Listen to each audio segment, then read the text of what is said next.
These girls live in a world of heightened reality. Crazy stuff is happening to them. They're doing crazy stuff. In other words, high school. Yeah. There is somebody who's trying to kill them, and yet they're concerned about, you did not tell my boyfriend that. Yeah. Why don't we hold hands tonight on The Writer's Room? Pretty Little Liars is the story of four beautiful girls untangling the mysterious disappearance of one of their own while being stalked by a shadowy character only known as A. This show has become the most tweeted show in history, and clearly it has its fans wrapped around its pretty little finger. It's so much fun that you kind of get freaked out and scared, and then you want to watch the next one. There are all of these secrets, right? And they're just woven and stacked in on top of each other. Right when you think something's gonna happen, the complete opposite will happen. We were promised a lot of answers this past season, and we got them, but now I have so many more questions. Pretty Little Liars, right now on The Writer's Room. Outrageous success, horrible mistakes, last-minute changes. The creators of today's most groundbreaking TV shows tell all in the place where it all starts, The Writer's Room.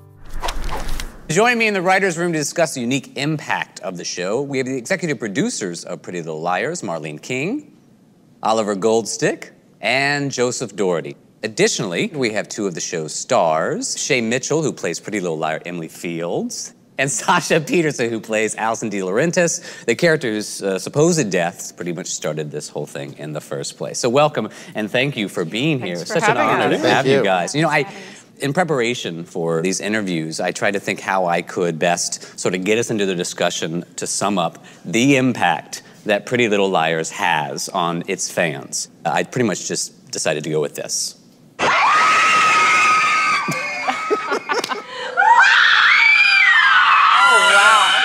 Look at that. What is going on? My hand. Oh my God! People get me through this, guys. Oh my God. Get me through this, guys. No, come on. What are you kids doing up there? That's your fans filming themselves watching you. Which has made us tempted to change the show to its title, Little Women on Mushrooms. Because when you watch those, you're thinking, wow, whatever they have, I want a case of it. It's like this weird nanny cam they created. It really started, it started in season 2. I think after we started our big, very twisty, oh my God, WTF, cliffhanger endings, cliffhanger finales, that's when we started to see fans like sending in these tapes, like, look at what you do to us. Also, we're defeating the DVRs because basically they want to watch it in groups and they want to watch it now. They're watching it live, which is so amazing. I think part of why fans want to watch it live is because they are having this giant worldwide Twitter party. And normally, as a writer, I should hate this. Because why aren't you just watching the show I wrote? Except for the fact that they don't watch it once. They've DVR'd it, and then they watch it again, and they watch it again. They have this live experience, which is counter to the way people have been experiencing television for the past couple of years. What I think is so great about it is that I feel like our fans are investigators. Yeah. I think that's what keeps them so hooked, is they're trying to find little things that they think could connect to their own theory or our theories or the storyline or who's A. They watch previous episodes, oh, that connect with this, and they go back and forth, and I think that's actually what's so great about it. Yeah. Take me to the beginning of all this. The book series. It really started with Sarah Shepard's fantastic book series. I read the first 4 books before I wrote the pilot. The pilot really became book 1. And what Sarah did that was so remarkable, and I think it's why the books continue to be a huge success, with every book she answered something, but then she asked you this amazing question. So it really became the template early on. If we could bring that energy and that sort of great cliffhanger tone to the show, which I really think we accomplished, I think that's what we pulled off, and that's why we're still here. There was a pervasive atmosphere of fear and menace, which, in other words, high school. It was there from the beginning, you know, and the idea was, how can you maintain that without exhausting it and at the same time have them live lives that are relatable with storylines that are high school storylines still. It's outrageous in one episode. We always laugh about this, that, you know, one episode they can be dealing with, there is somebody who's trying to kill them, and yet they're concerned about, you did not tell my boyfriend that.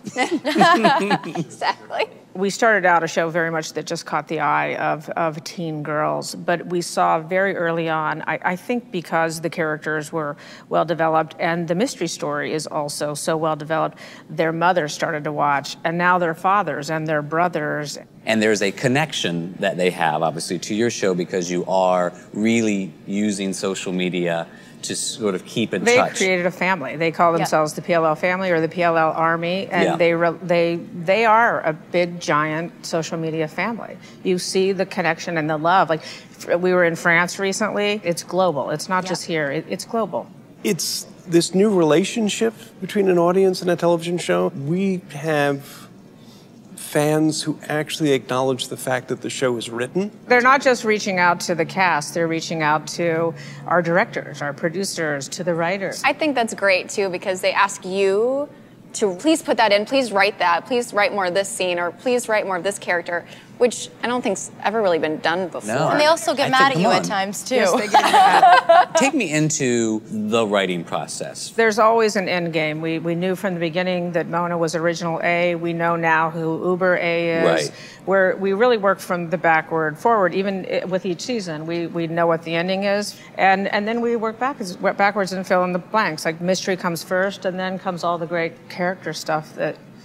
So there are tent poles. The tent poles are there, and you basically have to do the setups. You're writing to those setups. You're building up ramps to suspicion of a certain character. And the idea is make surprises to happen. You certainly want twists. You want an audience to be, I was on this path. And it has to be legitimate. Yeah. There has to be motivations. Why would this person want to hurt Allison?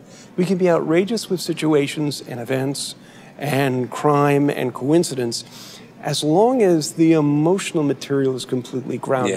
The more grounded the actual emotions are for the people, the further we can lean over. They can live in an outrageous world if they're real. If they are real. You know, for That's us, true. We try to, you know, own the fact that these are still teenage stories we're telling, and hopefully filtered through that prism. Yeah. This is a time in your life where you don't make the best decisions. And that's what's kind of fun about writing for this age, is because it's emotional and it's a very gut, visceral